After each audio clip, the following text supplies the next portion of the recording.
پاک فوج کا ملک سے دہشت گردی کے ناسور کے خاتمے کا عزم، جنوبی وزیرستان کے علاقے سراروغہ میں فتنہ الخوارج کے خلاف سیکیورٹی فورسز کا انٹیلیجنس بیسڈ آپریشن، 13 خارجی دہشت گرد جہنم واصل۔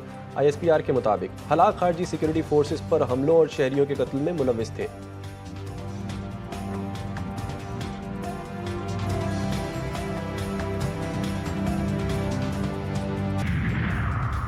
روس نے یوکرین پر درجنوں ڈرونز اور میزائل داغ دیے۔ حملے میں توانائی کے مرکز کو نشانہ بنایا گیا۔ خارکیو ریجن، دارالحکومت کیف اور دوسرے مقامات پر پاور اسٹیشنز میزائلوں کا نشانہ بنے۔ بڑا علاقہ بجلی سے محروم، لوگ حملے سے بچنے کے لیے زیر زمین ٹرین اسٹیشنز میں گھس گئے۔ یوکرین کے ڈیفنس سسٹم نے 50 میزائلوں اور بیشتر ڈرونز کو فضا میں ہی تباہ کر دیا۔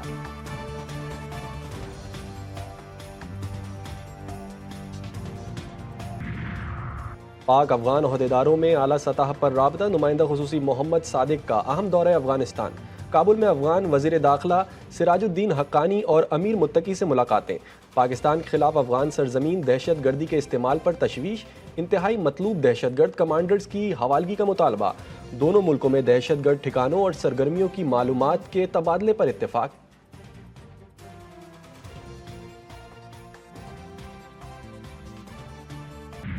مسیحی برادری کو دل کی گہرائیوں سے اس موقع کے اوپر مبارکباد پیش کرتا ہوں، جہاں پر حضرت عیسیٰ کی پیدائش ہوئی، ان کی برتھ پلیس، وہاں پر آج قتل و غارت کا بازار گرم ہے۔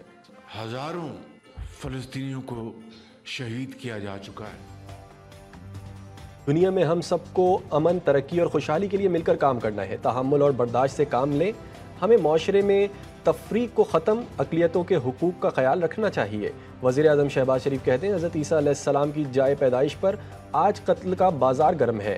غزہ میں ہزاروں فلسطینیوں کو شہید کیا جا چکا۔ مسیحیوں کو چاہیے کہ وہ خون ریزی کو روکنے کے لیے بھرپور آواز اٹھائیں۔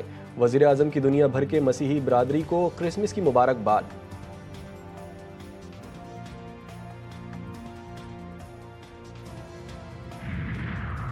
مسیحی برادری قوم کے لیے فخر اور طاقت کا باعث ہے۔ آرمی چیف کی بھی راولپنڈی میں کرسمس تقریب میں شرکت۔ مسیحی برادری نے چرچ آمد پر جنرل عاصم منیر کا پرتپاک استقبال کیا۔ آرمی چیف کی مسیحی برادری کو کرسمس کی مبارکباد۔ یکجہتی اور ہم آہنگی کے جذبے کا اظہار۔ سپہ سالار کا بانی پاکستان قائد اعظم محمد علی جناح کو بھی خراج عقیدت۔ کہا بانی قائد کی بصیرت افروز قیادت سے پاکستان قائم ہوا۔ بانی پاکستان قائد اعظم محمد علی جناح کا 148واں یوم پیدائش عقیدت و احترام سے منایا گیا۔ اسلام آباد اور چاروں صوبائی دارالحکومتوں میں توپوں کی سلامی سے دن کا آغاز ہوا۔ مزار قائد پر گارڈز کی تبدیلی کی پروقار تقریب۔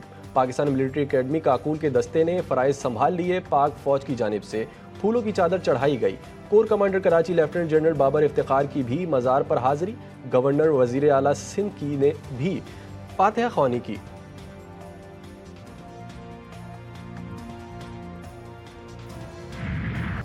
دنیا بھر میں مسیحی برادری کرسمس کا تہوار منا رہی ہے۔ مسیحیوں کے سب سے بڑے روحانی پیشوا پوپ فرانسس نے ویٹیکن سٹی میں کرسمس تقریبات کا آغاز کیا۔ لاکھوں کی تعداد میں لوگ شریک۔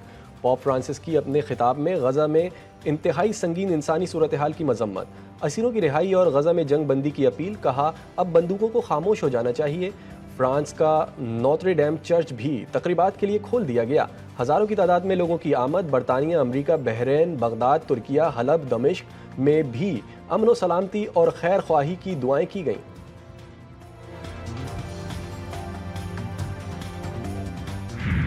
پاکستان میں بھی کرسمس کی تقریبات کا اہتمام۔ مختلف چرچوں میں دعائیہ تقریب کا انعقاد، مٹھائیاں تقسیم کی گئیں، کیک کاٹے گئے۔ مسیحی خواتین، بچوں اور نوجوانوں کی شرکت۔ ملک و قوم کی خوشحالی اور سلامتی کے لیے دعائیں مانگی گئیں۔ گھروں کے باہر کرسمس ٹری کی رنگینیاں، چرچز کی بھی تزئین و آرائش کی گئیں۔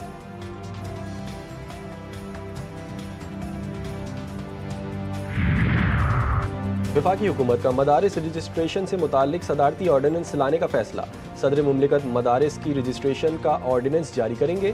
صدارتی آرڈیننس جاری کرنے کا فیصلہ وزیر اعظم کی مولانا فضل الرحمان اور صدر مملکت سے ملاقاتوں میں کیا گیا۔ نئے آرڈیننس میں ڈائریکٹوریٹ جنرل مذہبی تعلیم اور سوسائٹی رجسٹریشن ترمیمی ایکٹ کے تحت مدارس کو قانونی تحفظ فراہم کیا جائے گا۔